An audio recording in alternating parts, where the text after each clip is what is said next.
If our podcast is helping you with your mental health, Zak and I would be so grateful if you could hit the follow or subscribe button wherever you get your podcasts. It's a simple action, but it really helps a lot. Thank you. On the first day I walked into Zak's therapy room in my hometown of Dublin, Ireland, I was one seriously lost dude. I had no direction and no real knowledge of what I needed from life. Zak told me that he'd help me to find my authentic self, whatever that meant. 3 years later, I had made some serious changes, and Zak even helped me to get sober. When I first met Stephen, he was a very lost soul, and I wasn't even sure to what degree the platform of therapy could help him. What followed was a journey to which I had the privilege to be part of, as I watched this young man dig deep and disrupt his old behaviours and beliefs. He eventually walked out of my room a changed man, and I believe he did find a more authentic self. So despite all of my healing and growing, it's not over, because I'm back for more. This is one man and his therapist. I was just listening to a thing on waking up on the Sam Harris app. I was because I'm here. I'm going to jump straight in. Yeah, let's do. because I'm here in Sicily. I'm making some changes, and in terms of my habits, and I'm recognizing how much I'm completely addicted to my phone. Not that I have anything very interesting on there. Like I haven't had Instagram for a long time or anything like that. But I'll just pick it up all the time. Yeah. And go on RT.ie, The Guardian, YouTube. And so I've cut that out completely since I came to Sicily a few days ago. And so during the time that I had waiting for you, I was like, right, normally I'd pick up the phone now and start looking at stuff. So I said, I'll do a little meditation, but then I realized the meditation was too long. So then I saw this thing called reflection. And it's Oliver Burkeman, who actually wrote this amazing book. What's it called? About how many weeks we have to live in our lives. Anyway, this reflection is about the joy of missing out. And I was just listening to that while I was waiting for you. It's very interesting how he was talking about how people historically, like 200-300 years ago, the likelihood is that they would have accepted their station in life and not really aspired towards, which isn't necessarily always a good thing, but not really aspired towards anything outside their own kind of societal world that they were born into. And now how we're all just like completely obsessed with filling everything up with, as much experience as possible and getting as much as possible. And so it's interesting. I think it's great that in putting down the phone, you stop missing out on that precious emptiness that happens. There's these gaps. You talk about filling the gaps in our day, picking up the phone, looking at shorts, flick, flick, right flick, flick, flick, sore thumb. You feel it in your hand. Your whole body feels it. As we fill every little pothole of our day with a little dopamigenic high, a little hit, we just miss out on these beautiful little moments of nothingness.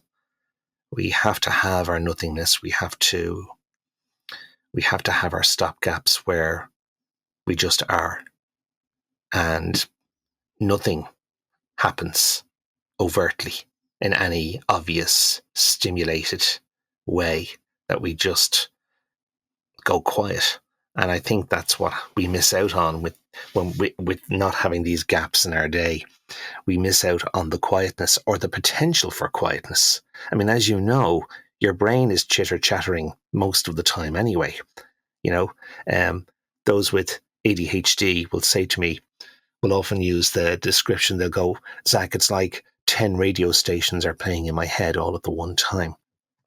And that's the ADHDers. But I think even the neurotypical people probably have 2 or 3 radio stations going off at any one time anyway. Yeah. There's a lot of chatter going on in our heads. Wouldn't you agree? Yeah, for sure. And Rebeca has pretty much got ADHD. So I think she does. Like she's pretty sure she does. She has one therapist said she did. One therapist isn't sure. But yeah. So I know I've heard about this. I mean, I live with this every day with my wife. But yeah, in my own head for sure. And since I came here, like as most people, I guess, you know, go through this kind of thing of like when you're looking forward to something and, you know, stopping and getting somewhere. And, you know, we've been anticipating getting here for this kind of month working holiday for a while now. And now that I've got here, I mean, I'm very happy to be here, but it's kind of uncomfortable because of the I guess the restrictions I've put on myself in terms of this usage of the phone. And it's funny that, you know, we went straight into talking about this today, because that was one of the things I really wanted to talk about, was just because I feel like I'm meeting myself again for the first time in a long time. And you know, kind of seeing that I'm better, you know, not better, but I don't need that behavior in my life, you know, this flicking through everything. And also what I recognize is that in a way, through all this media, through all these things, I'm not actually always living my own life. I'm kind of always putting my own mind into the lives of lots of other people. And that, you know, in a way it's escapist. There's a certain buzz about it. There's a certain, even a little bit of joy about seeing, you know, the lives of others or whatever.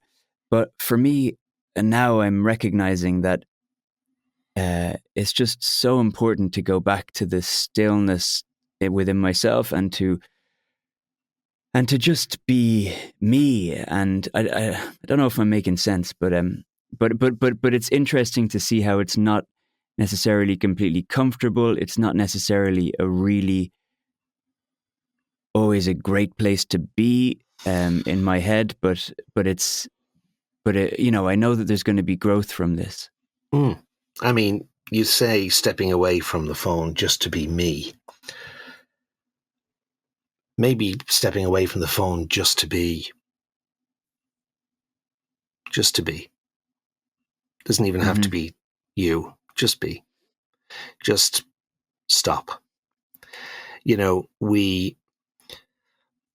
you're right in that there's often some, you know, entertainment value out of all this stimuli that goes on, you know. I mean, you know, when I was growing up, you would watch an episode of a program on TV once a week. Then I found myself as an adult man binge watching Breaking Bad from start to finish in 4 days straight. Something I thought I would never say out Great loud. show. Yeah, not typically my type of show, but so brilliantly written and performed, I was just engrossed in it. But to the point of where I nearly gave up life for 4 days. I don't know how I managed it, but that was something that was offered to me, that binge possibility. And now I find myself at times flicking shorts on my phone, and I can go from watching 30 seconds of Quentin Tarantino talking about movie directing to switching over to some inane clip of some guy in India cooking a pancake. And I'm going, what's happening to my brain here? What's happening?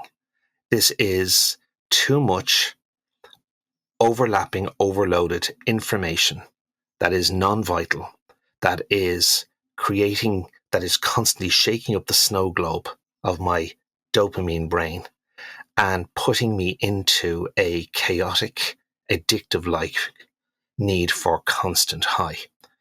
And it's highly addictive to all of us. And it's about peeling it back, which you're doing.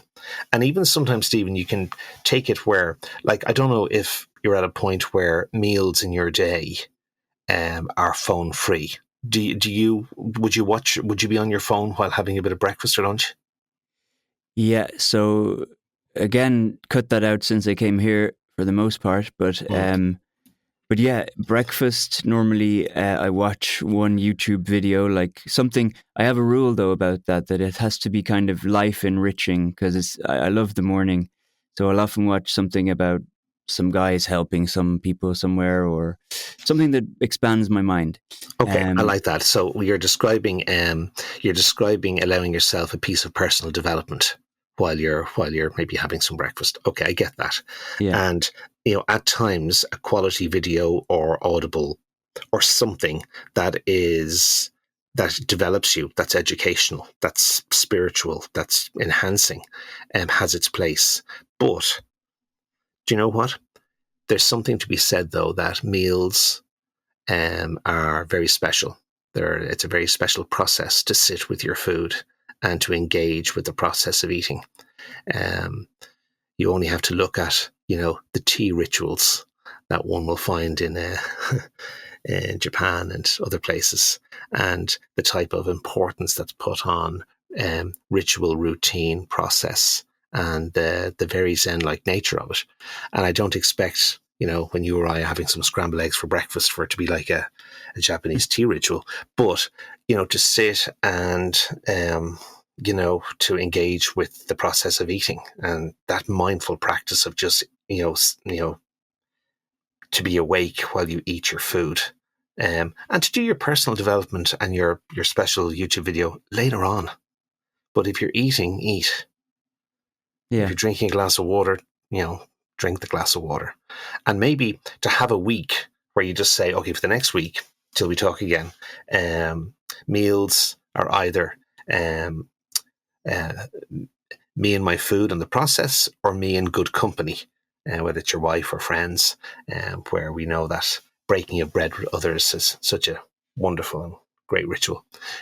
But to keep all distractions, even the reading of a book, even a hard copy book, keep all other distractions to one side while the eating takes place. I think would be a nice thing to do for a week, and maybe to reflect back on it next time, if you wish. I mean, if it's not something that fits in for you this week, I understand, but will you give it some thought? yeah, yeah, absolutely. I mean, that's it's funny. Naturally, being here, what's happened is Rebecca and I we were just very tired recently, and we were getting to the point where we were watching something together over every meal, and Hmm. over every dinner. Sorry, evening meal. Um, but here, since we came here, we're just sitting and talking every evening, having our dinner. Um, but yeah, I'll make it intentional now to do it just all the time, every meal. Yeah. More than happy to do that to kind of I find that even already having kind of I was actually thinking about it earlier. I don't miss it as much as I thought I would because I have been slightly intentional about it already since I Hmm. got here.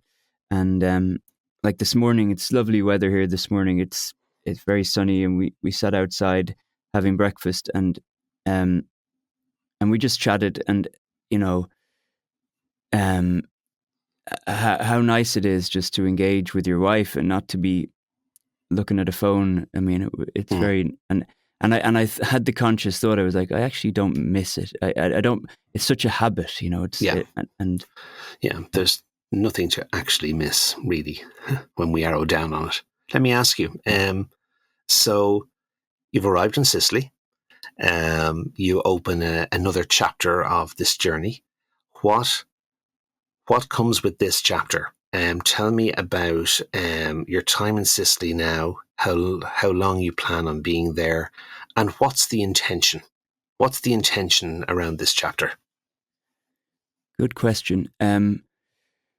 So yeah, we're here for a month, and we found this house that's kind of on Airbnb. It's a very simple house, but the best thing about it is it has a huge amount of land all around it, um, and it's all fenced in, so it's great for the dog. And this morning I went for a 20-minute run all the way around the house, and and I'm really I'm liking it. It's near a very big road, which is a bit annoying, but that's a first world problem, and has a view of Mount Etna, which is pretty Wow. cool. Um, so yeah, well, that's where we are. We're near a place called Taormina, which is where they made that show. The one, the one that was out last year, the really famous one. Anyway, um, so what are we here to do?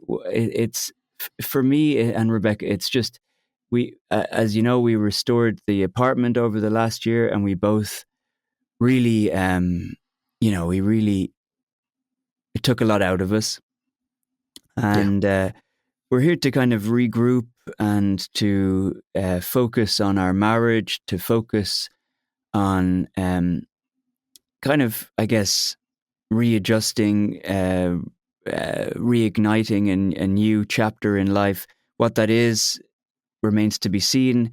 I think I'm a bit more intentional than Rebecca, but it's not for me to speak on her behalf. But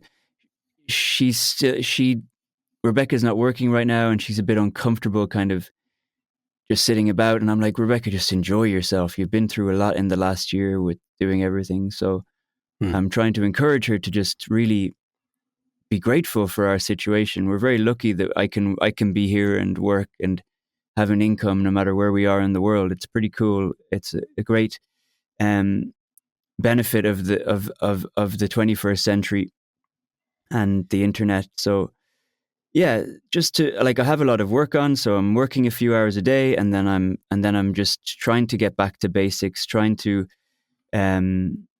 just reconnect with it myself, reconnect with my wife, recognizing more and more just how,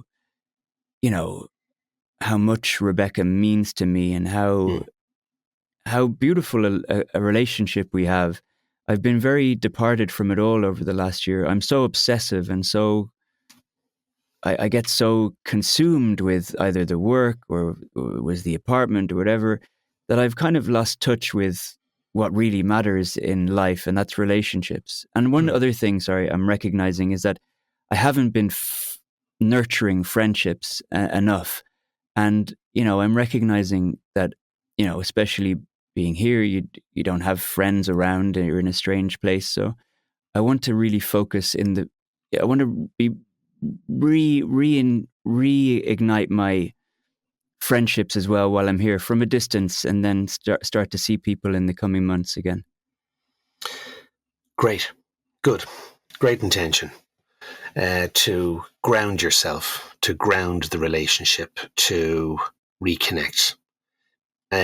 More than reconnect, I'm hearing you say to maybe bring about a bit of healing and having the space, a new environment to do that, and encouraging your wife to embrace the circumstances rather than, you know, uh, not rage against it, but rather than create a conflict within herself, to just roll with that and say, let's soak it up, let's appreciate. Great. So that's wonderful encouragement from you, and very good intention to, as you say, bring it back to what's important. So I've no doubt you guys will do that. That's what will happen. And the intention is there. You followed through on it by actually finding this wonderful place while Mother Etna watches over you guys for your month. And I really hope that I hope you fulfill all that you planned for that relationship, for your relationship over the month. It sounds like it has every possibility of doing what you wanted to do. So I hope that goes really well for you both. Yeah. Yeah. There's one thing that's, really kind of stealing my peace, and it's that it's a temporary problem in that it'll be fixed by hopefully the end of the year, but we have this debt hanging over our heads that needs to be paid. And you might think, what the hell are you doing going off to Sicily? But really, it wasn't very expensive to come here, and like I say, I can work from here. But um, um, it's just it's obsessive. It's not obsessive for me, but anytime I kind of sit back and enjoy, I kind of go, oh, I have a guilt about this thing, and I have like maybe 2/3 of it, and it has to be paid by the 31st of December. And we've approached various people, whether they be family or credit people, and no one can help us right now. And so I'm kind of in a bit of a bind trying to come up with this money. And I mean, it's not do or die, as in we could push it out by a month or two, but Rebecca is very adamant that we don't. And so it's really stealing my peace. And I don't know what to do in terms of, I know that I know my intelligent kind of rational brain knows that there's a fix that I can make within my thinking in order for it not to steal my peace, but I don't know what that fix is, and I don't know. Yeah. Well, you don't know what that fix is yet. Okay, so things change hour to hour, day to day. So what's most important is that you're staying on it, that you're actively, owning it, being responsible for the deadline, and working towards that together. Now, it's difficult for Rebecca. Let's say she's not working. She may be very keen that she's hit the deadline mark, but she's not working at the moment. You're working, but clearly, whatever this figure is, it's too much in the time frame you have. And as you say, you've tried to outsource or tried to get loans from other sources, and right now it's a no. So I understand there's a real worry going on for you with this. I get it. And I know, Stephen, at the end of the day, your practical self will take over. And if you have to push the deadline out to February, well, you guys will just have to do that. I mean, put it this way. It's only money. Now, and in saying that, I say that with the caveat that we all have to be responsible for what we spend and what we earn, and balancing our books and making sure that we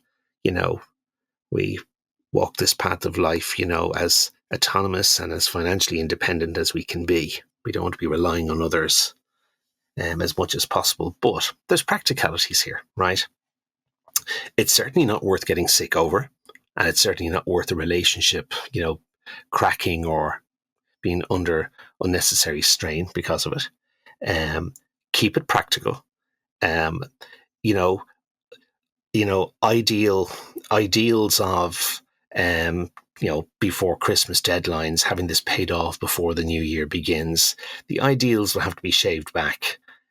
Practicality must come to the fore, and therefore a readjustment of what you can manage, and a readjustment of both your expectations of what you can manage, may have to be addressed on this. I know you're very resourceful. I know you can get very hyperfixated, very intentional, and very intense about your work, about problems, about new ideas. So I know you have every chance of solving this. But just as to you solve it by when, well, dates are there to be moved. There's, negotiation also includes renegotiation. And so I know that once I hear that you will gift yourself the right to shift and move your expectation, both your expectations, and that you'll just get practical about achieving this goal of repaying your loan, then I think you'll do fine. But yeah. I think I've just given you some sort of generalized reassurance there. I don't know if I've contributed to helping you solve your problem in any way. So just tell me how those remarks are landing with you. But just please come back at me if we want to dig deeper on this, or if you need an extra angle on it. Well, what are your thoughts? No, I mean, what you said helps. I mean, I agree with you that the problem is that we have moved things around already, and also I was kind of snotty in an email during the summer saying, because they were asking for some of it earlier, and I said, look, we've made an agreement that we'd have it by the end of the year, and we look forward to having this debt repaid by the end of the year and being clear of everything. And it's not a loan; it's for something else. I won't go into what it is for, but okay. Anyway. But can I ask, are you actually dealing with a financial institution or a private individual? It's a educational institution. Yeah. Okay. So yeah. All right. And but the but there's friendships involved as well, you see. Okay. And Yeah. so that's kind of why it's very important. And I don't know, it's just I hear what you're saying, and I agree with you that I am dogged about things. And the fact of the matter is, thankfully, I'm very grateful these days. I couldn't, a few years ago, I couldn't have imagined the healthy income that I have today. I'm very blessed, and it's all from what I'm always amazed that literally it's from my voice. Like, my voice makes me money. Like, it's a gift from God. Whatever God there Indeed. might be, it's a complete gift. And I'm so fortunate. But I am recognizing that, and I suppose your insight on this would be very helpful. I'm recognizing that I am still waking up, if you like, from my addictive years, even though it's actually very close in the next few days to 6 years of freedom from alcohol. But I am still waking up as an adult man in this world, and only now, Zach, am I kind of going, oh, financial responsibility, that's a thing? Like, in a real way, in a way where I'm going, so I need to be educated in this, and I need to learn how to manage money in order for it to grow, and for all these different things are only coming into my sphere now, and I'm 40 years of age. So, like, I know I'm going in the right direction, and I know within a year or so things are going to be hopefully very good. But I there's a part of me that goes, fuck, I've missed out on a lot. There's another part of me that goes, well done for being where you are today. Yeah. Yeah. So I'm a bit conflicted, and I'm also amazed that I've kind of been so asleep for so long, Yeah. Well, take a ticket and join the queue. I mean, I think we all reach milestones, age milestones in our lives where we look back and go, how by now have I not understood, learned, or achieved X or Y like others? But I know there's others around me saying the very same thing about themselves, about things I've achieved that they haven't. So, your skill set is limited. You have a limited skill set. And my philosophy is that to recognize my skills and utilize them responsibly, but then to employ other people who are skilled at the things I cannot do, and to let them do it on my behalf, and pay them well for it. Because we it's important we don't stretch ourselves or overstretch our expectations of what we're capable of. Um, so when it comes to, your very soon to be 6th anniversary, can't let it pass without saying congratulations. You're now on a little bit of catch up. Okay, so I get it. You're on catch up around maybe financial management. But the great thing is that I know you can self-educate yourself on that in less than a week. I know you could intentionally set about some intense learning around money management that would serve you so well just in 1 week.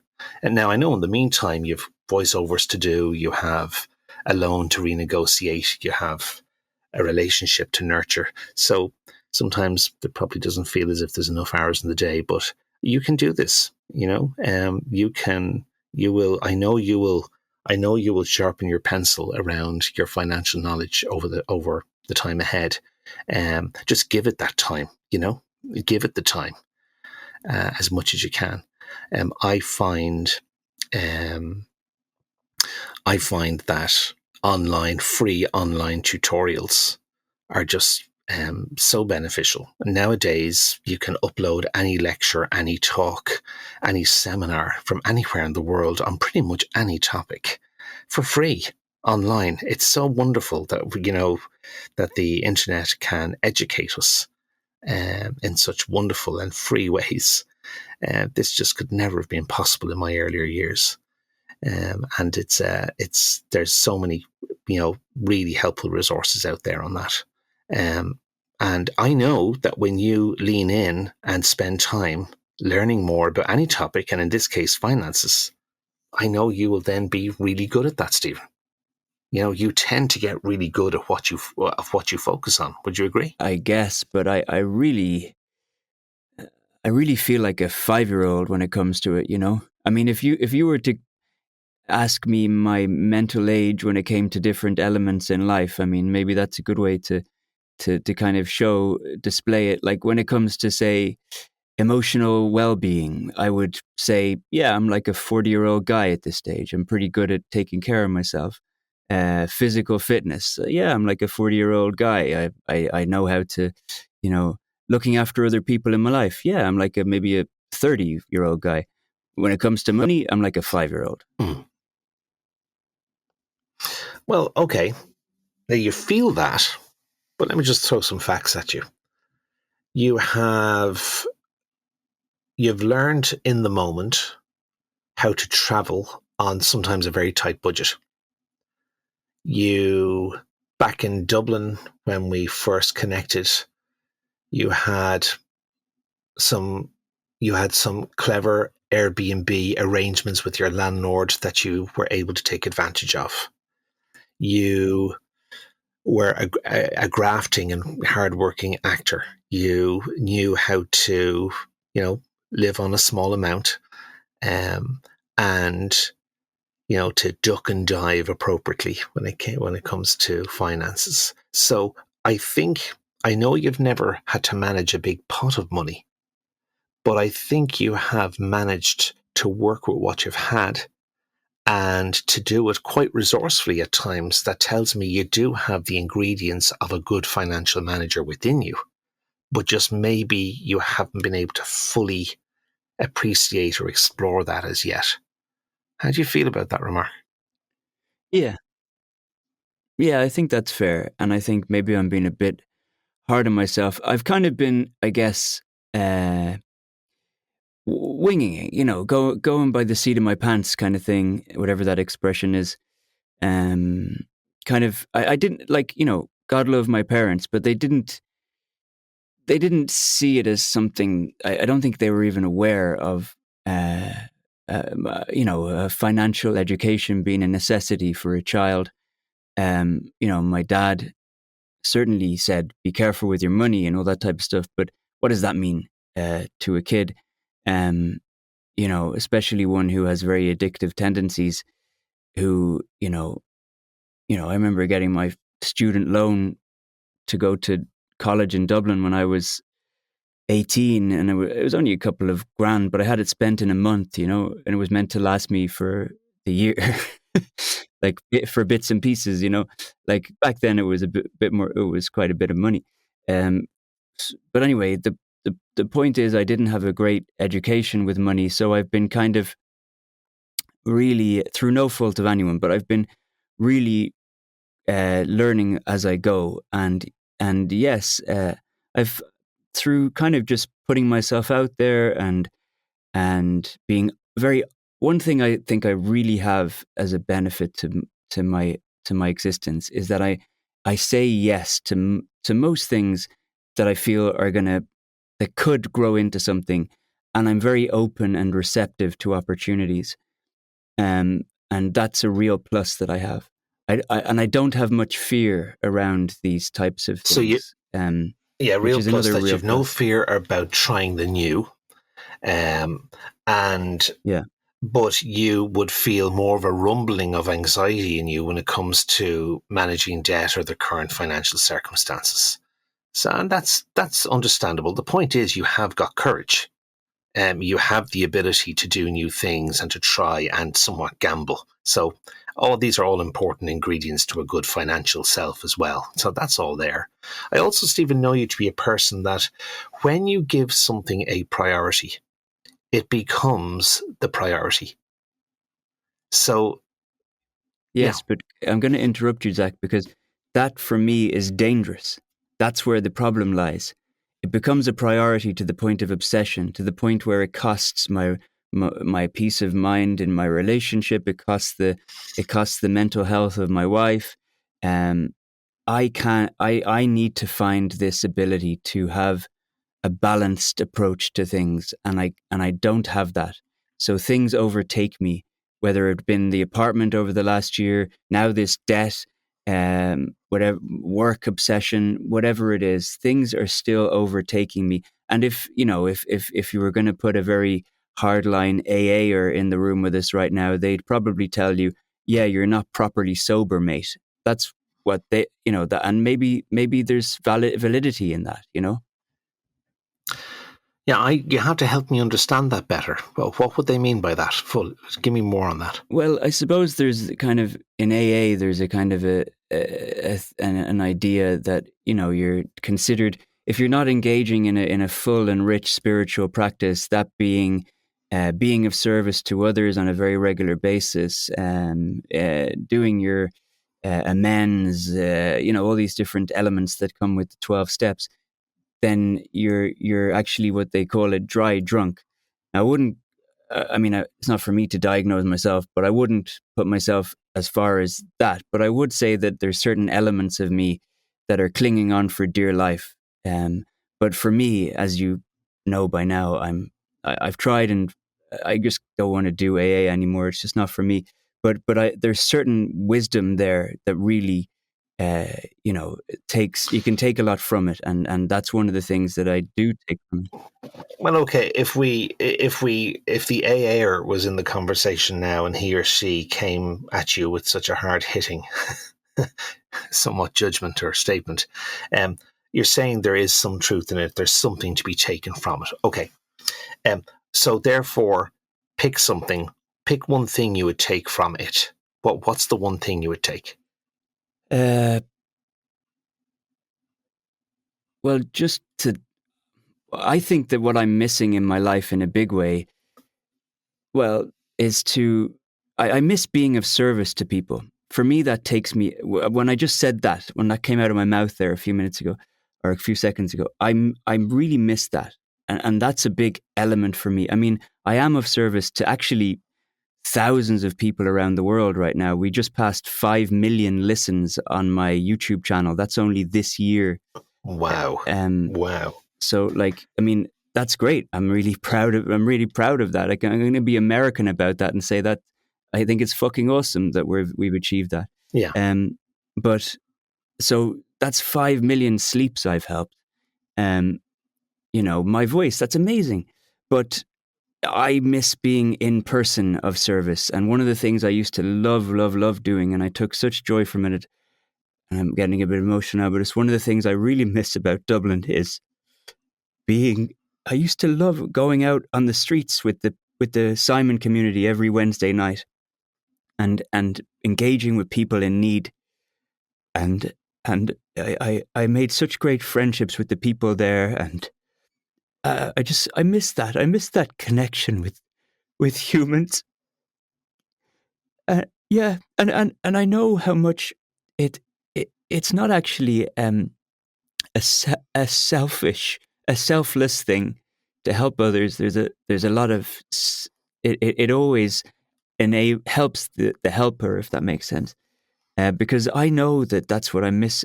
Yeah. I've just discovered that actually in this conversation. I'm really missing that in my life. Yeah. Yeah. Okay. Yeah. And I'm there trying to help my parents and help Rebecca. But these are people who, I mean, they could they're fine with or without me in many ways. But and everyone's fine with or without me. But I really miss helping people who really need help. Yeah. And it gives you so much in terms of just remembering what you have and why you're and letting go of these fucking obsessions that are just first world problems at the end of the day. Well, okay, I hear you. Let me say that not everybody can say that they, in their history, have been out every Wednesday helping the homeless with the Simon community. So you already, you've got some form here. You've already tucked under your belt a lot of good work. So, that's really nice to know. Also, I've no doubt in the future you will return to directly helping others the way that you wish to, that will happen in some form down the line. No doubt. It just can't happen right now. It can't. Yeah, I'm not going to walk Uh, around the streets of Sicily. no, and even if you could, you have other priorities right now. Yeah. You have other responsibilities which don't really allow for that extra stretch of helping. For now, I think you have to sit with some contentment around the idea that millions of insomniacs out there are benefiting from a good night's sleep, which ripples into a better mental health and a better quality of day-to-day life that they have because of listening to your stories. So that's something to be comforted by, and to remind yourself that maybe for now, that's more than enough. Maybe that's enough right now. But I think the connection that you're looking for with others, at most, when you've got time, maybe you will join one of the free volunteer online counselling services to be a comforting and safe space for some lonely people to talk with you online or on the phone. There's many international organisations that are looking for quality helpers all the time. Oh, really? I didn't know that. Yeah, we can look into that more in our conversation next day if you wish. But again, you have to have the space for that. And right now, right now, you talk about, as you say, to quote you, a lot of the stuff going on for you is first world problems. But that doesn't mean they're not problems. And that doesn't mean they're not, weighted responsibilities. So we just got to try and stay, measured about this. You have a couple of priorities at the moment. You're looking at the dynamic of your marriage. You're trying to make sure there's good reconnection and healing going on there.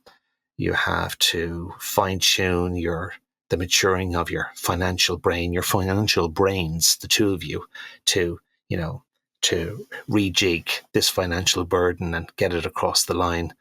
Do your work each day. Do your therapy sessions with me in this process. So there's a lot going on in your week. So all in good time. I know you will reconnect with other people in a more meaningful way when there is a space for that.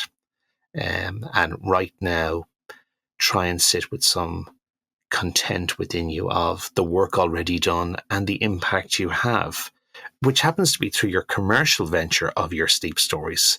But so, yes, it's your job and you make money, but what a lovely, lovely extra kicker that that within the commerciality of your work, there is that emotional benefit for all of the customers, as it were. All of your listeners get such an emotional benefit from what you do. I've listened to your stories. They're quite wonderful. Thank you. And they're, it's, I'm going to say sit with that and be happy enough with that for now. Because there's other stuff to be getting on with. And I'm not forgetting your point, which was I said, when you give something a priority, Stephen, I know you really arrow in and you give that proper focus and you can achieve anything. And you said, but Zach, that's the problem. That's where obsession and hyperfixation comes in, and I need balance. So we will pick up on this next day and start off our conversation around finding balance and what that actually means in a practical sense. So finding balance is our opening line for our next session next day. I look forward to that. And in the meantime, give Mount Etna a wave for me. Tell her I said hi. And soak it all up and enjoy everything that your current special environment has to offer. And I hope the two of you have a lovely month. But I'll talk to you next week, and take care. Thank you, Zach. See you next week. Slán. Bye. Disclaimer. The opinions expressed by our presenters are entirely their own. We believe in fostering an environment that values intellectual diversity, enabling our presenters to share their unique insights and viewpoints. It is crucial for our audience to recognise that the opinions articulated during the course of this programme are those of the individual presenters and do not reflect or represent any other individuals, agencies or organisations. If you wish to contact Zak Powers, please email him at bergenpsychological.com. If you wish to contact Stephen, please go to stephendaltonvo.com.